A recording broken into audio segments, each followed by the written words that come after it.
আসিয়া ঘুম ঘুমে আছে, অর্থাৎ আসিয়ার শাশুড়ি, আসিয়ার বোনের শাশুড়ি আসিয়ার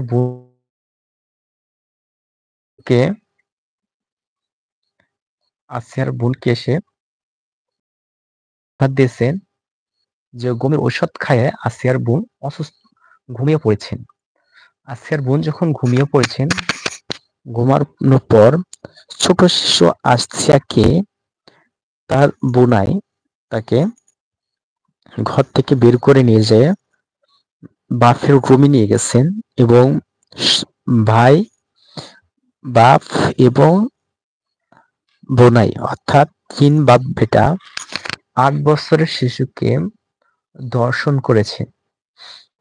দর্শন করে তাকে আহত করে ফেলেছেন। যেহেতু লজ্জাস্থানটা একটু ছোট, তার শরীরটা তারা বেল্টে কেটে বড় করে তারা দর্শন করেছে। প্রায় ১ সপ্তাহ ধরে তিনি আইসিইউতে ছিলেন। তিনি কিছু একটা বলবেন কিন্তু কোনো কিছু তাকে সাড়া দিয়ে তাকে এহ জগৎ ত্যাগ করে তাকে মৃত্যুবরণ করতে হয়েছে। যখন আসিয়ার মৃত্যুর খবরটা আমি শুনতে পেরেছি তখন খুবই খারাপ লেগেছে। কারণ যে আসিয়ার জন্য সারা বাংলাদেশের মানুষ তাকে সুস্থ করার জন্য, তার ধর্ষণকারীকে শাস্তি দেওয়ার জন্য পুরো বাংলাদেশ তার পক্ষ হয়ে লড়াই করছেন। তারপরেও কিন্তু আসিয়াকে আমরা বাঁচাইতে পারলাম না।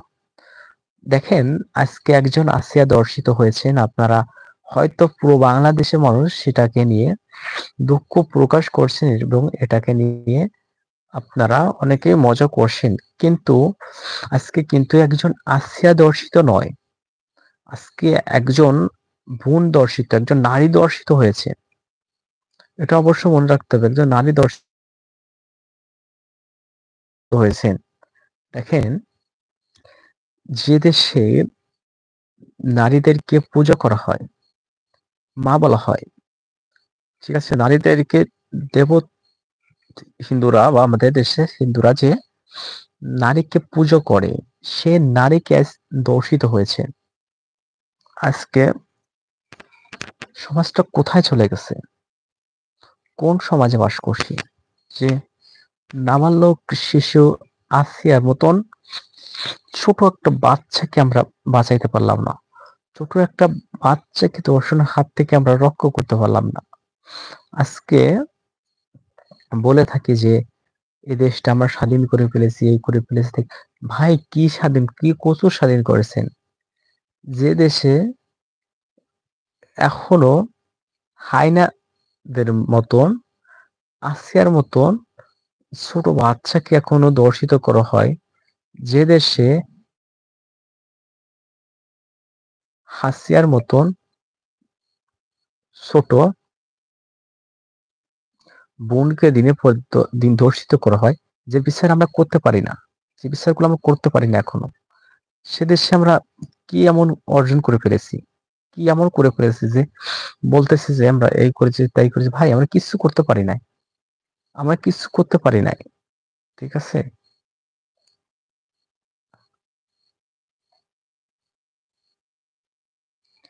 আজকে আসিয়ার ন্যায় বিচারটা যদি আমরা করতে পারি, তবে হয়তো আসিয়াকে বলতে পারবো, বোন, যে তোমাকে হয়তো বাঁচাতে পারি নাই, কিন্তু তোমার ন্যায় বিচারটা আমরা করতে পেরেছি। আজকে যদি এটা করতে ব্যর্থ হই, আজকে যদি এটা করতেও ব্যর্থ হই, তবে সত্যি আমাদের জন্য একটা দুঃখজনক, বা আমাদের একটা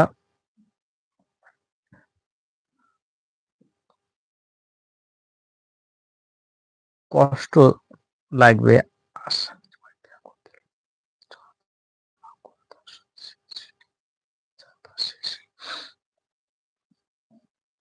ঠিক আছে, আজকে সারা বাংলাদেশ আন্দোলনের মধ্যে আছে, সারা বাংলাদেশ হাহাকার করছে যে আসিয়াকে কেন বাঁচাইতে পারলাম না, আসিয়াকে কেন বাঁচাইতে পারলাম না। ভাই,